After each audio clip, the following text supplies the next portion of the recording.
आलोक मौर्य पकड़ा गया सबसे बड़ा झूठ, घर वालों ने भी छिपाई सच्चाई। झूठ बोलकर हुई थी शादी, सबूत देकर फंस गए आलोक के परिवार वाले। ज्योति मौर्य के पिता की हालत खराब, घर की दीवारों पर पड़ा सीलन, समाज में लोग दे रहे ताने, पिताजी ने बक्से से निकाल कर दिखाई सच्चाई। जब ज्योति मौर्य हाथ नहीं आई तो आलोक ने रची साजिश, डायरी वायरल करवाई। खुलासा होते ही आलोक के उड़ गए होश, अब जाएगा जेल। जिस एसडीएम को लोग समझ रहे थे विलेन, असल में कहानी तो कुछ और ही निकली। पिछले कुछ दिनों से लगातार ज्योति मौर्य लोगों के टारगेट पर है। आलोक मौर्य कैमरे के सामने आए और अपनी तरफ से जो बोला पूरी दुनिया ने वही मान लिया। किसी ने ज्योति मौर्य की बात नहीं सुनी, पूरी दुनिया मिलकर जजमेंट देने लगी। अब आप एक फर्क देखिए, एक औरत चाहती तो कोई भी आरोप लगा सकती थी, लेकिन उसने अपनी पद, उसने अपनी मर्यादा का पूरा ख्याल रखा। जबकि आलोक और ज्योति दोनों सरकारी कर्मचारी हैं। आलोक लगातार मीडिया में आ रहे हैं, लेकिन ज्योति मीडिया से दूरी बनाए हुए हैं। उन्हें कानून पर, उन्हें योगी आदित्यनाथ की जांच पर भरोसा है। खुद योगी आदित्यनाथ ने इस मामले पर जांच बैठाई है। अभी जांच रिपोर्ट आई भी नहीं है, उससे पहले सब लोगों ने ज्योति को विलन बना दिया। पीसीएस की परीक्षा पास करना कोई बच्चों का खेल नहीं होता है। ना जाने कितनी दिन रात खपाई होगी ज्योति मौर्य ने, कितनी मेहनत की होगी और कितनी मशक्कत की होगी। लेकिन आलोक मौर्य ने मीडिया में आकर ऐसा दावा किया कि जैसे ज्योति मौर्य को ये सारी चीजें उन्होंने खैरात में दी हो, ये सारी चीजें आलोक मौर्य की जेब में हो और निकाल कर दे दी। आलोक मौर्य ने एक नहीं बल्कि तीन झूठ बोले। जब उन्हें आप देखेंगे तो आप भी कह उठेंगे कि आलोक ने मीडिया में रो रो कर सिंपैथी हासिल करने की कोशिश की। पहला सबूत, 2010 में छपा शादी का ये कार्ड। इस कार्ड के एक एक अक्षर को ध्यान से पढ़िए।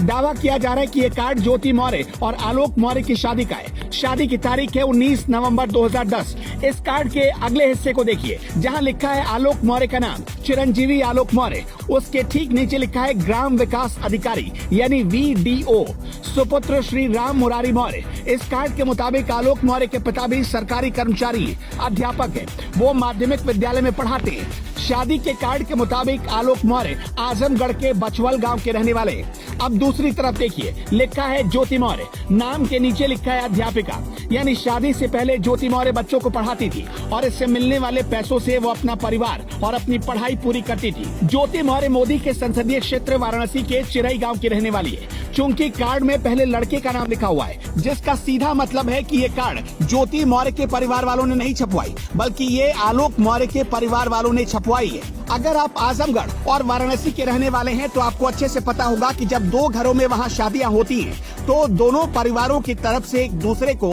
अपने घर के फंक्शन में आने के लिए इनवाइट किया जाता है, यानी न्योता भेजा जाता है और उसी न्योते के तहत ये कार्ड भेजा जाता है। मतलब जब बहुभोज का आयोजन आलोक मौर्य के परिवार ने किया होगा तब ज्योति के परिवार को उसमें इनवाइट किया गया होगा। अब इस कार्ड के निचले हिस्से पर गौर करिए। कार्ड को ऐसे छपवाया गया जैसे आलोक मौर्य के घर का हर सदस्य प्राइम मिनिस्टर की तरह VIP हो। मतलब अगर कोई इंटेलिजेंस में है तो उसके नाम के बाद उसका डेजिग्नेशन लिखा गया, कोई एयरफोर्स में है तो उसकी नौकरी का पूरा वर्णन कर दिया गया। मतलब ऐसा दिखाने की कोशिश हुई कि परिवार में हर कोई VIP है, पढ़ा लिखा है और सरकारी नौकरी में। वैसे आपको इतना तो जरूर पता होगा कि पूर्वांचल हो या बिहार, शादियों में झूठ बोली जाती है। आइए अब आगे दूसरा सबूत दिखाते हैं। दूसरा सबूत है डायरी। आलोक मौर्य ने ज्योति के कथित डायरी के 100 पन्ने शासन को भेजे और दावा किया कि उसमें रिश्वत लेने का पूरा कच्चा चिट्ठा मौजूद है। इस डायरी में अक्टूबर 2021 में पैसों के लेन देन का पूरा ब्यौरा है। यानी ये डायरी तब की है जब ज्योति मौर्य आलोक मौर्य से अलग होने का मन बना चुकी थी, जिससे लगता है कि आलोक मौर्य ने इरादतन ज्योति मौर्य को बदनाम करने के लिए ऐसा किया। हमने और आपने भी ये मान लिया कि ज्योति मौर्य ने रिश्वत ली, जबकि ना तो आपने और ना ही हमने ज्योति मौर्य की हैंडराइटिंग देखी है। इसकी जांच चल रही है और अगर ज्योति मौर्य ने रिश्वत ली है तो उन पर वही एक्शन होना चाहिए जो प्रदेश में बाकी भ्रष्टाचारियों के साथ हुआ। तीसरा सबूत देखिए, आलोक मौर्य के भाई हैं दीपक मौर्य। कार्ड पर अगर आपकी नजर पड़ेगी तो पता चलेगा कि दीपक मौर्य को इसमें एक टीचर बताया गया, लेकिन ज्योति के पिता का दावा है कि वो भी एक सफाई कर्मचारी है। अब आते हैं शादी की बात पर। ज्योति मौर्य के पिता कह रहे हैं कि शादी झूठ की बुनियाद पर खड़ी है। जाहिर सी बात है, आलोक के घर यानी अपने ससुराल जाने के कुछ महीने बाद ज्योति मौर्य को सारी सच्चाई पता चल गई होगी। शादी 2010 में हुई और 2015 में ज्योति और आलोक के जुड़वा बच्चे पैदा हुए।